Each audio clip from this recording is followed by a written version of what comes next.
Obrigado.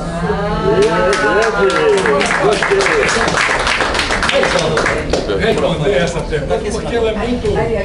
Ela me toca muito, porque essa questão do Brizola, o Brizola é o cara mais polêmico que passou aqui pelo Rio de Janeiro do Sul. E eu fui companheiro dele, de repente nos separamos, depois tornamos, enfim, tivemos uma vida. Mas quando eu falei do aprofundamento da democracia, eu também quis significar o seguinte, que quer dizer, no século passado, ainda levantava-se correntemente e fortemente muitas dúvidas sobre a democracia. E dúvidas honestas. Por exemplo, dos positivistas.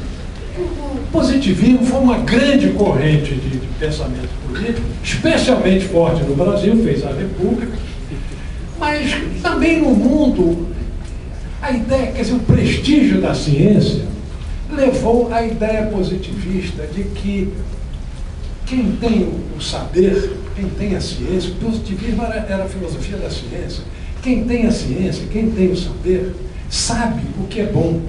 Sabe o que é bom para o povo melhor do que o próprio povo que não tem o saber. Quer dizer, esse espírito, que é o espírito dos positivos. O Brasil teve uma corrente positivista de pensamento muito importante e muito ilustre, né, originária do Rio Grande do Sul. O Júlio de Castilho, Borges de Medeiros, Getúlio Vargas, Leonel Brizola, pura o Jango. O Jango não era um positivista. Depois a gente pode até conversar com ele. Mas Brizola, eu acho que foi o último desses representantes absolutamente honestos, honrados. Mas o Brizola não era um democrata.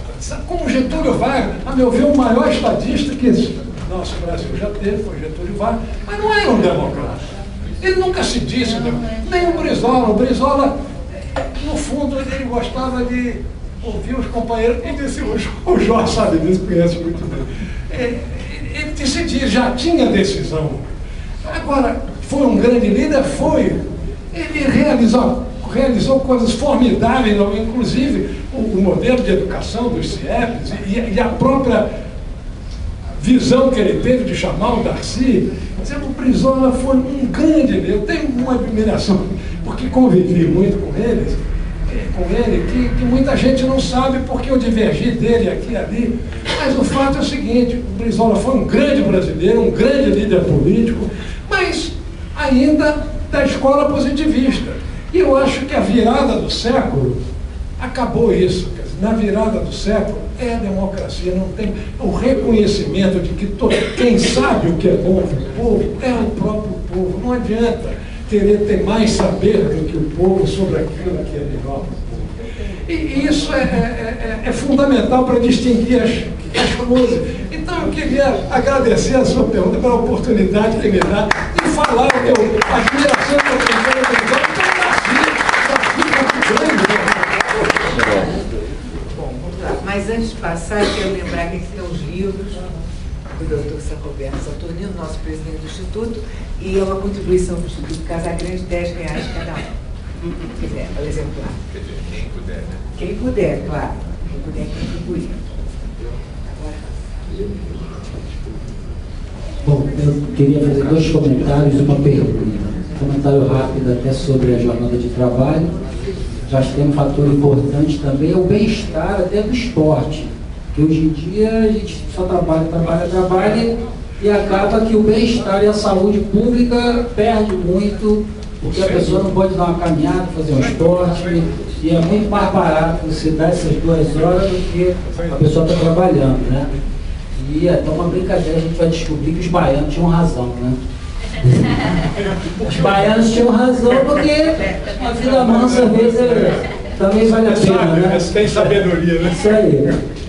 Outra questão é sobre o 11 de setembro, que além de também ser aniversário, né, do nosso grande amigo Cadu, uma salva de palmas aqui para o nosso companheiro. O 11 de setembro parece só, né, um dia triste, tudo. E uma coisa que me incomodou muito, que no domingo um amigo meu chegou do Chile e trouxe um documentário sobre o massacre, né, e o assassinato do Salvador Allende, né? E eu não vi uma televisão, uma mídia, ninguém falando, se tivesse uma TV na Lua, iam falar do atentado dos pobres americanos, mas ninguém falou que eles assassinaram o Salvador Allende, e foi diferente de outros estados socialistas, foi democrático, né? Ele foi eleito, né? Então isso é uma coisa importante também. E dentro dessa manipulação, eu gostaria aí, dentro do seu conhecimento, sua sabedoria, fazer uma pergunta que também me incomoda, que a palavra democracia, eu acho que também ela virou uma panaceia.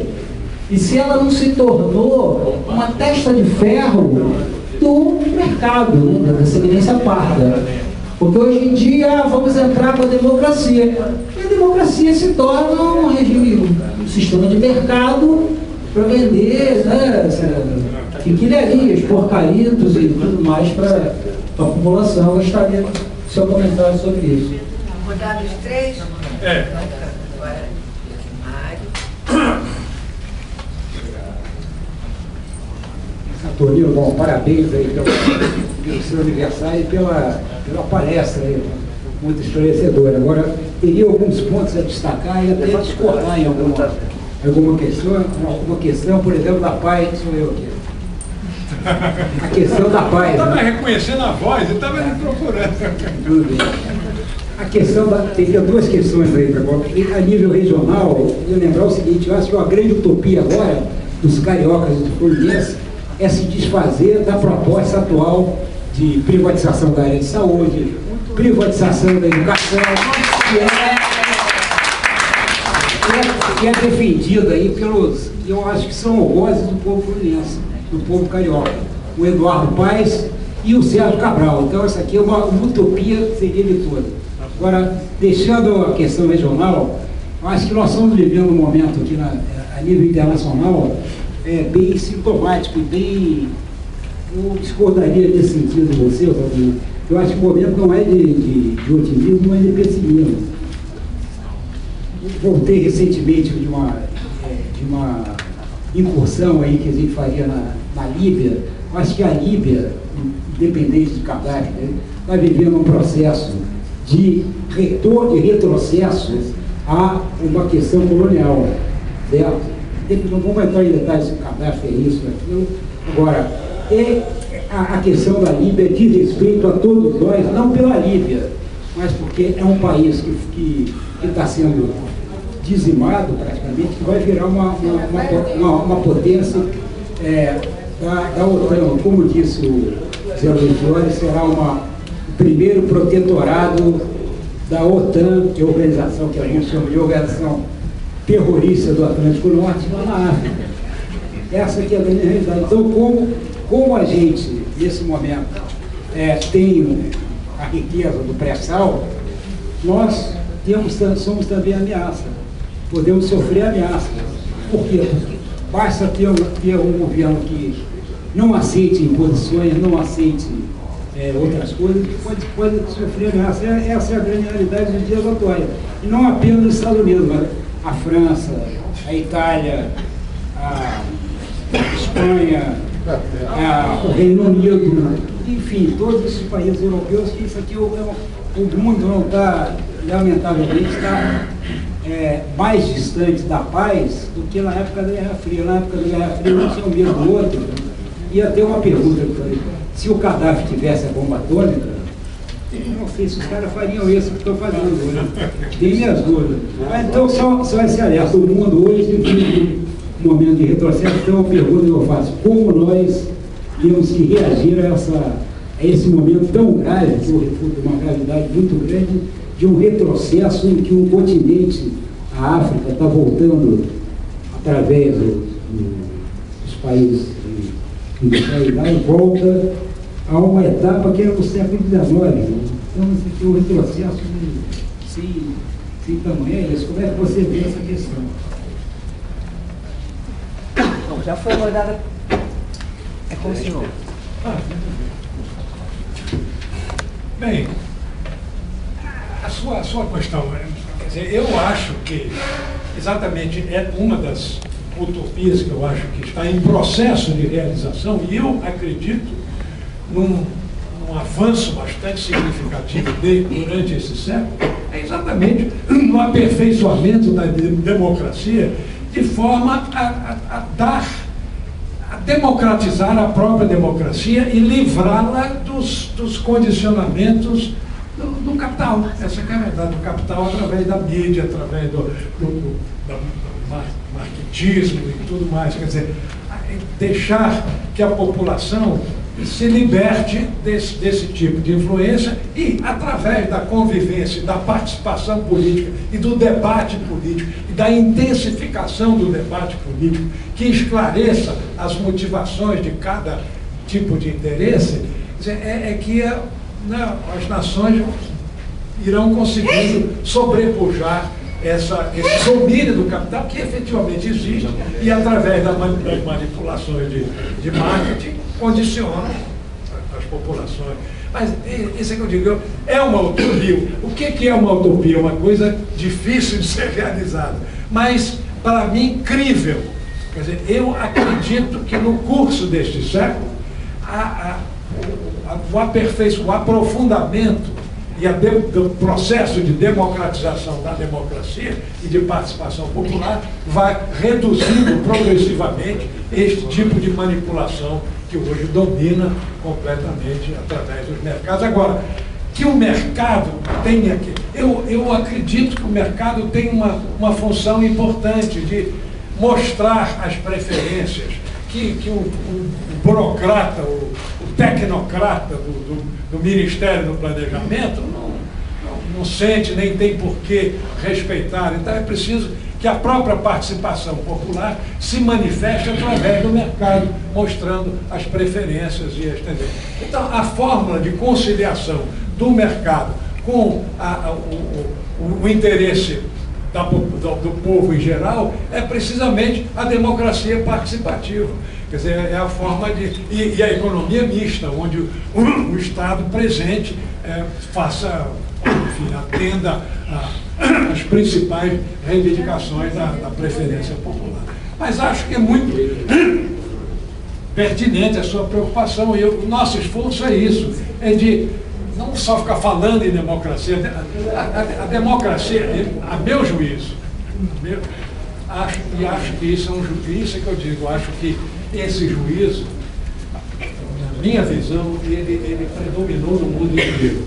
Se a democracia, com todos esses defeitos, essa democracia manipulada pelo capital, por exemplo, é menos ruim do que a ditadura. Porque qualquer ditadura pode ser uma ditadura até humanística no início, mas ela acaba se desviando, se corrompendo, porque aí sim entra a manipulação através do poder absoluto, entra a manipulação de toda forma. Então, eu acho que foi importante toda essa luta do século XX pela democracia, consolidou a democracia. Agora o século XXI tem que democratizar a democracia, avançar e melhorar, aperfeiçoar a democracia. Agora, sim, eu concordo que a gente tem que... Eu sou muito focado no Rio e na nossa cidade. Eu fui prefeito aqui, então fui vereador aqui, nascido e criado, e acho que a gente tem que ir, estou plenamente de acordo com você, é preciso a gente gerar manifestações contra essa ideia de privatização, porque, meu Deus, isso já era, nós já passamos por isso, e os serviços essenciais, os serviços públicos têm que efetivamente ser públicos. Agora, a questão do... Aí eu não posso dizer, não, você diz que é pessimista e me acha otimista. Eu sou otimista, mas isso é da Constituição de cada ser, da sua história, sei lá, os psicólogos que podem explicar isso, a origem, quer dizer, o comportamento, o sentimento de cada ser humano depende da sua Constituição, que vem desde antes da infância, no útero, acho que já comeu, enfim. Mas o fato é que eu me confesso um otimista. Então, vocês deem um desconto de tudo que eu falo, porque eu sou um otimista nato. Bom, agora, o caso da Líbia eu estou de acordo com você, quer dizer, né? Mas o caso da Líbia, eu não acho que vá ser mais uma manifestação de dominação do poder colonialista, não. Acho que vai ser um terceiro, Afeganistão, Iraque, aquilo vai ficar. Porque, olha, o Gaddafi não é uma pessoa. Em primeiro lugar, o Gaddafi, na sua versão derradeira, era amigo dos colonialistas, né? Não estava criando, ele tinha sido um rebelde. No primeiro momento, não. No primeiro momento, não, mas no segundo momento, ele se entregou. Tem o terceiro momento, agora que ele. Não, eu sei. Então, tudo bem. Agora, os chamados rebeldes, que foram incitados, conseguiram aquele movimento assim de. Porque aquela questão, aí entra na negócio da ditadura, quer dizer, os países árabes, aquelas ditaduras do mundo árabe, realmente não dá para defender nada. Então surgiu aquele movimento de rebeldia que foi simpático a todo mundo, como foi o da Tunísia, como foi o do Egito, como está sendo da Síria lá. Agora, tudo isso tem ambiguidades envolvidas. E o poder colonialista estava gostando do Gaddafi, não queria tirar o Gaddafi não, mas surgiu aquilo espontaneamente. Bom, provocaram, o fato é o seguinte, foi um movimento popular, surgiu, como surgiu na Tunísia, nos países vizinhos.